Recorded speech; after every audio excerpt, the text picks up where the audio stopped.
Hello friends, now I'm inside the boat and here is the hull inside. It's not already done yet and you see it's nice and flat.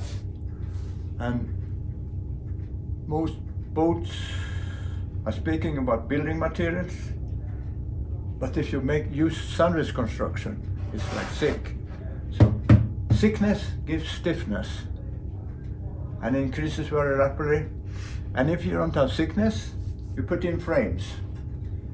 Most boats that have frames, wooden boats have frames, plywood boats have frames, steel boats have frames, aluminum boats got frames. But it's a problem with the frames. They have wheels that are in the way, you know, and then you have to cover them, you have to put a lining. But so what I'm going to tell in this video is that I'm very surprised that people don't use sandwich construction. It's so good. It's expensive material in itself, but the cost of the materials is just a small portion of the finished boat. And then you can save so much later, and you got insulation, you got flotation, and also a sandwich construction like this material is inert. And now, for example, is the concept of energy. People don't think about that, but wood, where does wood come from?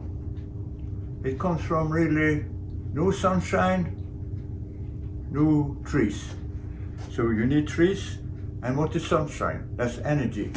So wood is filled with energy, and these little bugs and rats, they love energy.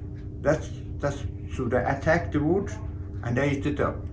So we get the rats away and it's gone, and the radar worms, they all like wood.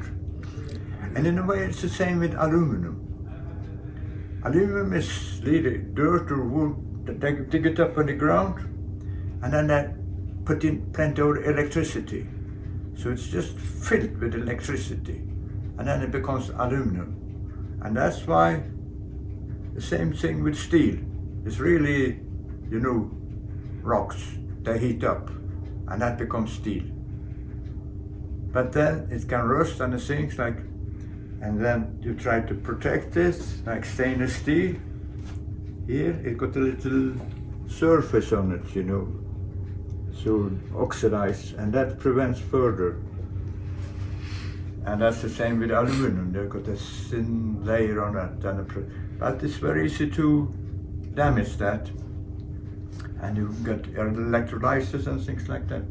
So composite is really very, very good, you know, and I'm really very, very surprised that people don't use it more. That people are building wooden boats and building aluminum boats and steel boats, and some people even build concrete boats. And so this is a good thing, you know, this cell epoxy, and the thing with epoxy, you know, you mix two things and it gets hot, it gets warm, it's a chemical reaction, and so that means that when it gets warm, it doesn't have energy anymore, it's already disappeared. So it's inert, it doesn't react with anything, you know, it's just like that. So thank you.